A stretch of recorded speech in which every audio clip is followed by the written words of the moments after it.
जी students, हमारा last topic है जो कि है importance of equilibrium constant.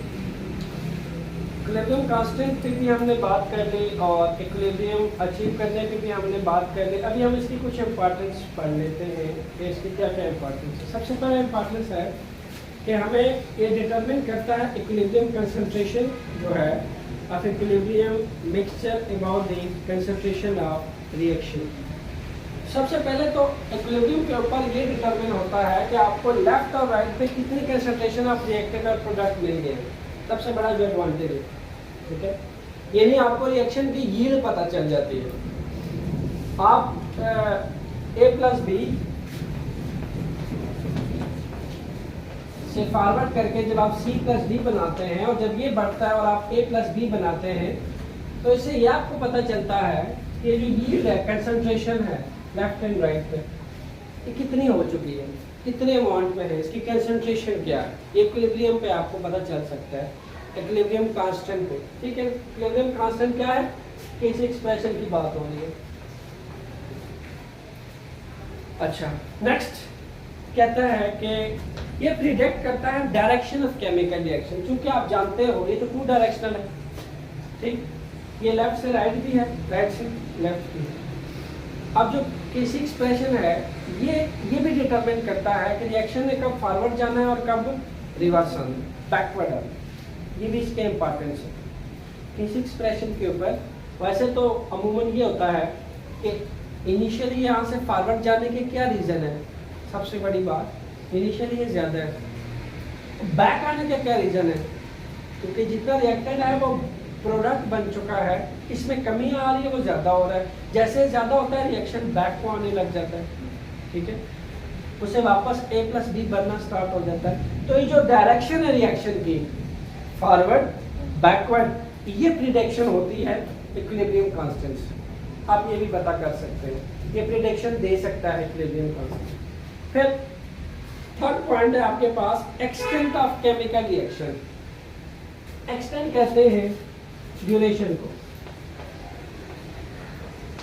Reaction का दौरानिया कितना लंबा जा सकता है और इसकी ड्यूरेशन कितनी हो सकती है, ये भी डिटरमिन होता है इक्विलिब्रियम कांस्टेंट। ठीक है, कुछ रिएक्शन होते हैं जो मे बी लॉन्ग लास्टिंग हो, बहुत ज़्यादा देर तक चल रहे हो, कंटिन्यूड हो। तो आप किसी जो है एक्सप्रेशन से, किसी कांस्टेंट से ये पता चला सकते हैं कि इस रिएक्शन का दौरानिया कितना हो सकता है, कितना ड्यूरेशन तक जा सकता है। ठीक है, उसकी एक्सटेंशन पढ़ सकते हैं, आप इसे पता कर सकते हैं। फिर डी में बताता है कि ये जो इफेक्ट ऑफ चेंज है, कंडीशन, कंडीशन यहाँ कौन कौन सी है, दो ही तो हैं। कंडीशन यहाँ वो किसको कह रहा है, कंडीशन मीन प्रेशर और टेम्परेचर, यही तो इफेक्ट है जो सिस्टम को अफेक्ट कर रहा है, जिस सिस्टम में चेंज आता है। कहता है कि ये प्रिडिक्ट करता है जो असरात आते हैं चेंज इन कंडीशन से। अब जाहिर है जब कंडीशन चेंज करोगे तो इफेक्ट तो आएगा सिस्टम का। आप टेम्परेचर चेंज करोगे, प्रेशर चेंज करोगे, उससे जो केमिकल रिएक्शन में चेंज आएगा, ठीक है, इक्विलिब्रियम स्टेज के ऊपर, ये उसको भी प्रिडिक्ट कर सकता है कि इस एक्सप्रेशन के कितना चेंज आएगा और चेंज आने से जो क्रॉस बनेगी अपने चेंज को कितना अपोज करेगा। किस एक्सप्रेशन से हम ये भी पता कर सकते हैं। चार मेनली आपने इम्पॉर्टेंस पढ़ी है इसकी। यहाँ मिक्स मत कीजिएगा, बहुत सारे स्टूडेंट्स को जब कंडीशन ऑफ इक्विलिब्रियम कह दिया जाए वो गलती से इसके इम्पॉर्टेंस लिख लेते हैं। इम्पॉर्टेंस का क्वेश्चन और आएगा, कंडीशन का और आएगा। कंडीशन जब पूछी जाए तो वो मेनली उसके रूल्स हैं, none of reacted product change, temperature pressure remain unchanged. इसी तरह आपका जो सिस्टम का टेम्परेचर है दैट इज रिमेन अनचेंज्ड। ठीक, importance is something else. Importance में आप प्रिडिक्शन बताते हो, डिटरमिन करते हो, क्या क्या प्रिडिक्ट करते हो, रिएक्शन के दौरानिया कब कितना हो सकता है, रिएक्शन में कब फॉरवर्ड होना है, कब बैकवर्ड होता है, इसकी डायरेक्शन पता कर सकते हो। फिर आप जो कंडीशन चेंज करोगे, physical condition, temperature pressure, temperature pressure से जो इफेक्ट आएगा, चेंज आएगी सिस्टम के रिएक्शन के अंदर, उस चेंज से को भी आप डिटरमिन कर सकते हो कि इक्विलिब्रियम के अंदर कितना चेंज आया है और उससे क्या इफेक्ट आएगा। किसी एक्सप्रेशन से ये भी पता चलता है, ठीक है। किसी एक्सप्रेशन से क्यों ये पता चलता है, देखो किसी क्या था, रेशियो ऑफ के आर बाय के एफ। अब के एफ जो है, के एफ क्या था, यानी आपने जब रेट ऑफ फॉरवर्ड रिएक्शन किया था तो प्रोपोर्शनल था लॉ ऑफ मास एक्शन के अकॉर्डिंग, किसके, एक्टिव मास के। एक्टिव मास बढ़ेंगे रिएक्शन कहाँ जाएगा, फॉरवर्ड, उस पर के एफ आया था। एक्टिव मास से प्रोडक्ट बढ़ेंगे रिएक्शन बैकवर्ड आएगा। इसकी जो रेशो है ये आपको बहुत कुछ बताती है जिसका उसने जिक्र किया है। 4 मेनली इंपॉर्टेंस बताइए आपको, डायरेक्शन, इफेक्ट ऑफ चेंज, फिर मेनली जो है सिस्टम की कंसंट्रेशन, प्रोडक्ट इतना मिला आपको, yield, left to right, right to left की यील्ड बताती है आपको। ये सारी चीज़ें आपको ए सी के आर बाई एफ के इम्पॉर्टेंस से पता चलती है। फिर यहाँ मैंने मेंशन किया है हैबर्स प्रोसेस। होता क्या कि स्टूडेंट्स इसको इग्नोर करते हैं, वो क्या करते हैं चैप्टर 1 के 5 पॉइंट पढ़ लेते हैं, हैबर प्रोसेस, कॉन्टैक्ट प्रोसेस छोड़ देते हैं। प्रैक्टिकल में सवाल ज़्यादा पूछा जाता है, what is Haber process, student ढूंढता रह जाता है कहाँ से आया। तो पेपर में भी कभी समटाइम पूछ लिया जाता है what is Haber process.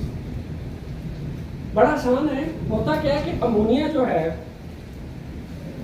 400 Celsius degree और 200 atm के ऊपर अमोनिया को हम ऑब्टेन करते हैं, तकरीबन 98% अमोनिया।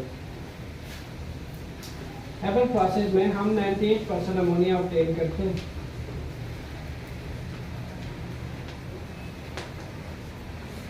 क्या करके, 2 parameter, 400 Celsius degree temperature to 50 या 200 atm पे ले जाते हैं।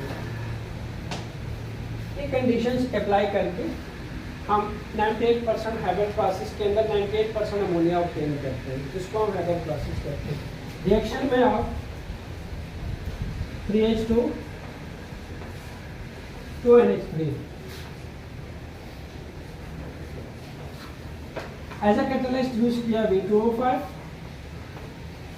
बैकवर्ड ले जाने के लिए 400 डिग्री का टेम्परेचर और 200 atm का प्रेशर,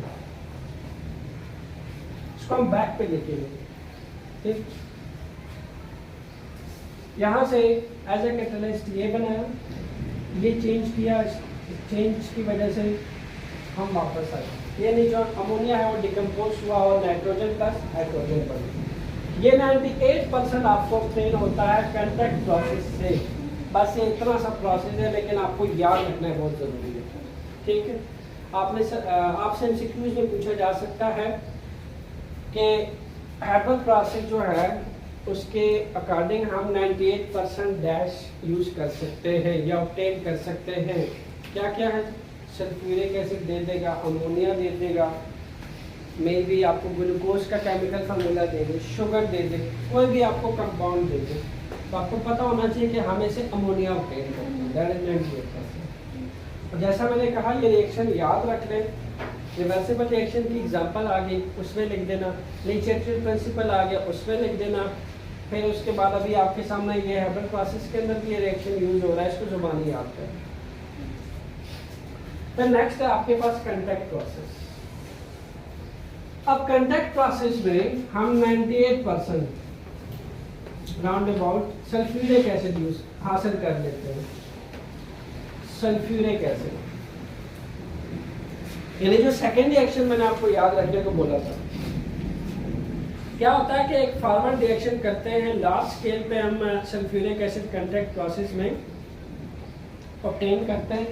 सबसे पहले स्टेप नंबर 1, सल्फर को हम ऑक्सीडाइज करते हैं फॉरवर्डली, और उसको ऑक्सीडाइज करके हम सल्फर डाइऑक्साइड बनाते हैं।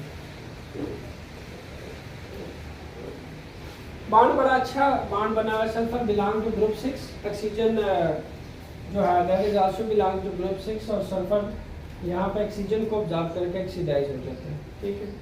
ये रिजल्ट में आपके पास बनता है SO2 स्टेप 2 में।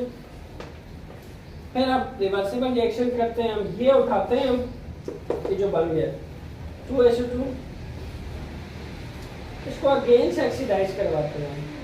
अगेंस्ट ऑक्सीडाइज करवा के हम बनाते हैं सल्फर ट्राइऑक्साइड। ठीक है जी, सल्फर ट्राइऑक्साइड बनाते हैं। तो ये जो हम रेशो यूज करते हैं बैलेंसिंग के लिए यूज करते हैं। ये देखें 2 ऑक्सीजन 2 2 जार 4 टोटल 6 ऑक्सीजन है, 3 जार 6 बैलेंस हो गया। जो नंबर ऑफ मोल्स यूज किए जाते हैं ना, ये बैलेंसिंग के लिए यूज किए जाते हैं। 2 यहाँ स्टार्ट में क्यों लगाया, क्योंकि ऑक्सीजन अगर मैं 2 ना लगाऊं तो ऑक्सीजन अनबैलेंस रहेगा। यहाँ 6 होगा और वहाँ पे 3 रहेगा, तो बैलेंस करने के लिए 2 3 जार 6। ठीक, फिर इसी तरह हम इसी सल्फर ट्राइऑक्साइड को फिर से इसको रिएक्ट करवाते हैं और ये हमें 98% सल्फ्यूरिक एसिड दे देते हैं। तो सर ये सल्फर ट्राइऑक्साइड को हम किसके साथ फिर से करवाते हैं ऑक्सीडाइज? अगेन से इसको हम जो है वो रिएक्ट करवाते हैं, आपके ऑक्सीजन ऑक्सीडाइज करवाते हैं इसको फिर से ऑक्सीजन के साथ। यस। और फिर जब इसको ऑक्सीडाइज करवाते हैं देन आपको तकरीबन ऑलमोस्ट बुक्स में 100% भी लिखा हुआ है और 98% भी लिखा हुआ है। आपकी टेक्स्ट बुक में ये दोनों लिखा हुआ है। 100% सल्फ्यूरिक एसिड आपको इससे ऑब्टेन हो जाती है। ठीक है, तो ये रहा आपका कंटैक्ट प्रोसेस। ये आपके एप्लीकेशन ऑफ केमिकल इक्विलिब्रियम भी आप इसको कह सकते हैं। अगर कोई आपसे कहे कि आप एक एप्लीकेशन बताएं, प्रैक्टिकल में आपसे सवाल पूछा जाए, कोई 1 से 2 एप्लीकेशन बताएं केमिकल इक्विलिब्रियम, क्या कहोगे? हेबर प्रोसेस, कांटेक्ट प्रोसेस उसकी एप्लीकेशन है, क्योंकि केमिकल इक्विलिब्रियम को प्रैक्टिकली हम यहाँ यूज करते हैं। प्रैक्टिकली लीचेटरल प्रिंसिपल की हेल्प से 100% सल्फ्यूरिक एसिड 98% अमोनिया बनाते हैं। इससे प्रैक्टिकल क्या होता है, ये एप्लीकेशन क्या होता है, किसी चीज़ का प्रैक्टिकल यूज। तो आप अक्सर पूछते हैं ना स्टूडेंट, सर ये केमिस्ट्री का डेली लाइफ में क्या यूज है, टॉपिक पढ़ रहे हैं डेली लाइफ में क्या यूज है, ये यूज है ना। आप 100% सल्फ्यूरिक एसिड बना रहे हैं केमिकल इक्विलिब्रियम से, 98% अमोनिया बना रहे हैं, ये कोई थोड़ी चीज़ काम नहीं करेगी, सब्बे के चीज़। ठीक है ना। तो ये था आपके पास importance of equilibrium constant. Next हम शुरू करेंगे चैप्टर 2।